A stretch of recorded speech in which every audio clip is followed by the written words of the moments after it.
Good morning. Welcome to Current Scumber. In this video, let us learn atomic force microscopy. It is also called AFM. Its principle and instrumentation. What are their applications in detail? Okay, let us now first see AFM, how it works. This is the schematic of AFM, and it is also called scanning probe microscopy.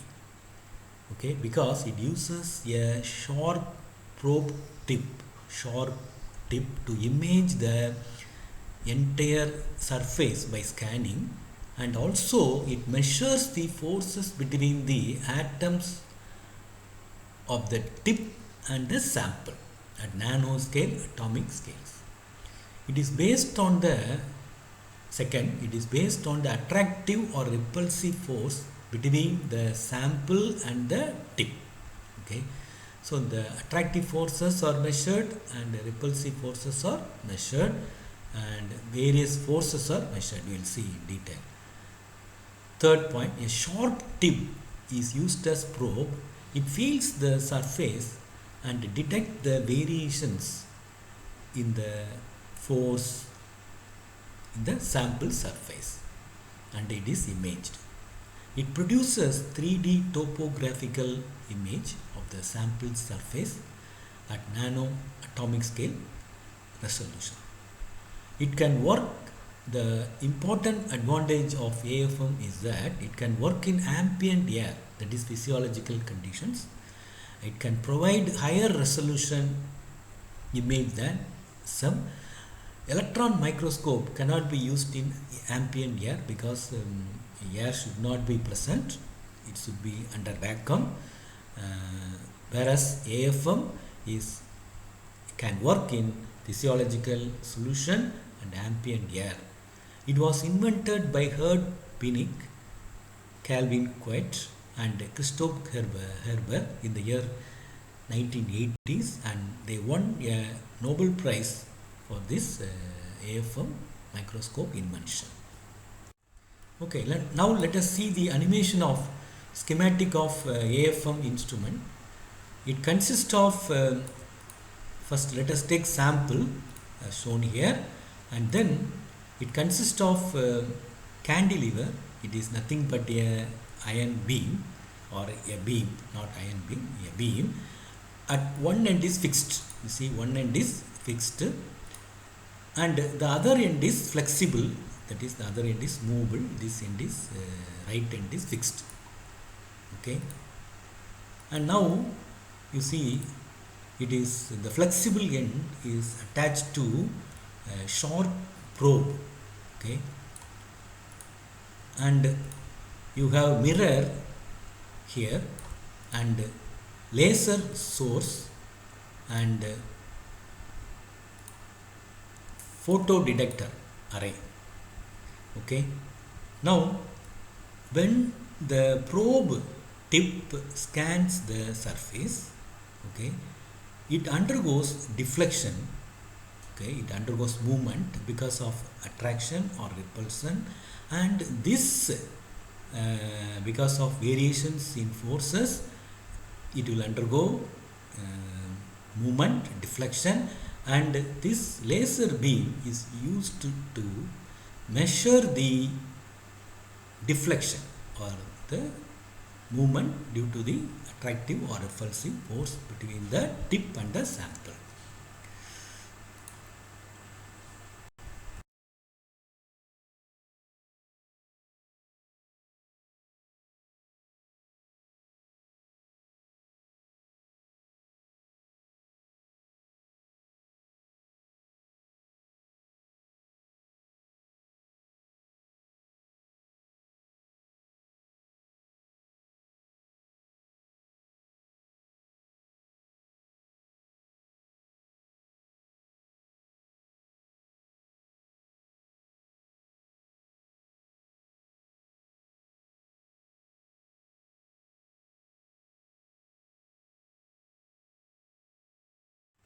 Okay, let us now further discuss in detail the AFM instrumentation. It consists of a cantilever with a sharp tip at it at one of its ends and used to scan the sample surface.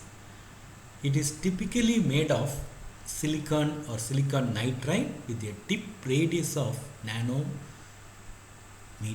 of the order of nanometer.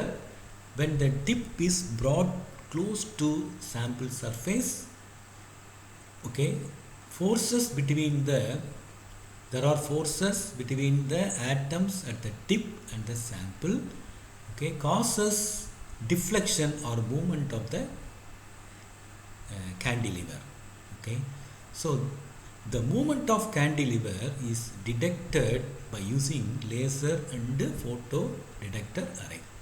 When there is a deflection, okay, so it will be here. If there is deflection, it will be corrected here, or it will be corrected. If it is attraction, it will be corrected here. If it is repulsion, it will be corrected here, depending upon the various kinds of forces. It can also measure forces like mechanical contact force, van der Waals force, okay, and capillary force, chemical bonding, electrostatic force, magnetic force, solvation force. If you measure magnetic force, then it is called magnetic force microscopy. Then there are three modes by which AFM can be measured. They are contact mode, non-contact mode, and tapping mode. In contact mode, distance between probe and sample is very short. Okay, they are very close. So cantilever is repelled. Whenever any two atoms are very close to each other, okay, the nucleus and the electron will repel, and therefore resolution is high, and because of this short distance it may get damaged. The probe may get damaged, but it won't get damaged. Non-contact mode, in this the distance between probe and sample is very large. Cantilever is attracted. Why it is attracted? Because when two atoms are far away, the positive charge of one atom will attract the electron of the other atom. Okay, that is, you please remember here the electron repulsion. When two atoms come closer, here when two atoms are far away, the nucleus of one atom will attract the outer electrons of the other atom. So cantilever is attracted, resolution low, probe not gets damaged. In the tapping mode, the distance is intermediate, and in this the cantilever oscillates at known frequency, but the resolution here is intermediate. Okay, let us now discuss the important applications of AFM. AFM is used in biology and also in microbiology, etc., life science, and also in material science. It can be used to study the mechanical properties of cells, tissues, microorganisms, viruses, biomolecules, nanomaterials. And second, it can be used to image three-dimensional structure of biological molecules, biological specimens in a physiological condition, environment. That is important. Using electron microscopy, it cannot be studied. So we can get the three-dimensional structure from the image. Okay, and it can also be used to manipulate the molecules in a defined manner, such as dissecting DNA. We can dissect the double-stranded DNA, plasma membrane, and cells. We can dissect and open the cells.